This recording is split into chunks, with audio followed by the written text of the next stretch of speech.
Sony, you won. You got me. I think it's time to finally admit something. My favorite camera is not my favorite camera anymore. And to be honest with you, I never thought Canon would lose me. I introduced to you the Sony FX5.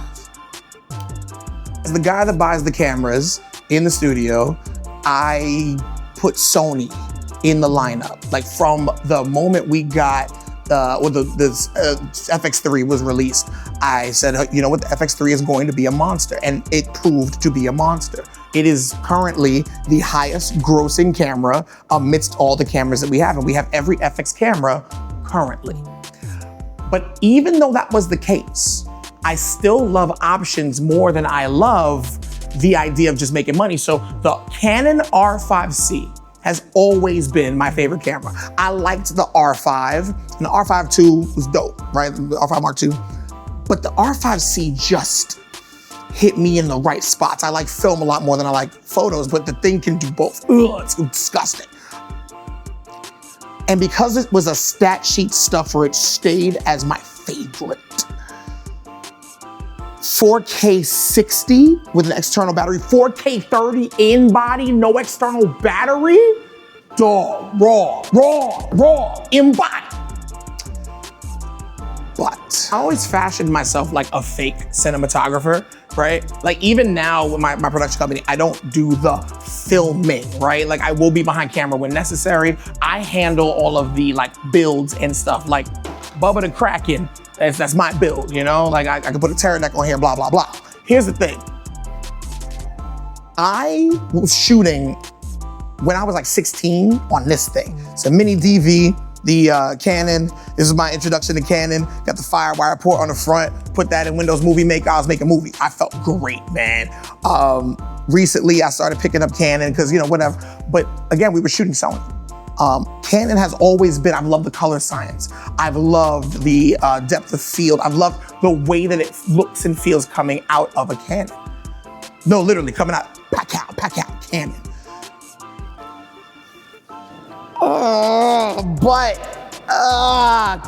February 21, April 21, FX3, FX6. We got them once they dropped. FX30. Sometime later, got it once it dropped. FX2, got it later, once it dropped. And those have been money makers, and they've been incredible in terms of workflow, incredible in terms of the ecosystem around them. And I love E-mount glass, I just do. Especially G-Master, I really love G-Master. Siri has been doing some incredible work. Iron Star in the building. But again, I love Canon. So in the studio, amidst all of the FX series cameras that we have, there was always an R5 C from the time that I had the chance to get my hands on it. And we've done some incredible work, some credible and incredible work.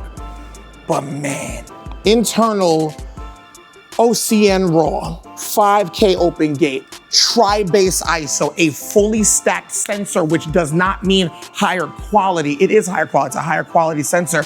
But what it actually means is faster readouts for that 5K 60. Bro, we got GoPro numbers, 1080 or full HD, 240. Out of a body that looks just like the FX3. Venice workflows, better autofocus, fewer accessories because of that OCN. By the way, that's original camera negative. That's not a new codec. I'm gonna talk a whole lot about that in another video, but that's not a new codec. That's from the original Venice. These are Venice workflows, but you don't need anything else.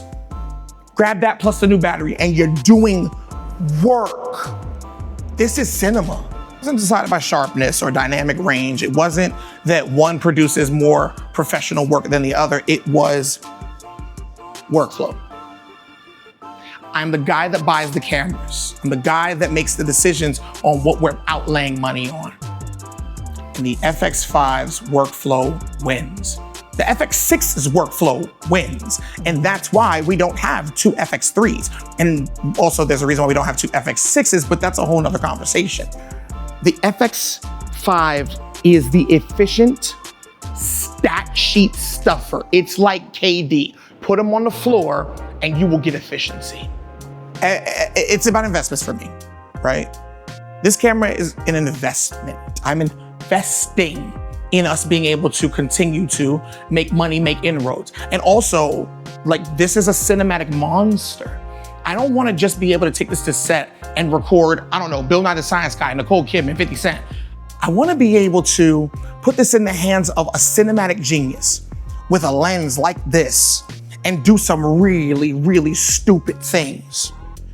Fewer accessories mean that I've got fewer failure points. I'm already creating failure points, okay? I don't need an additional requirement.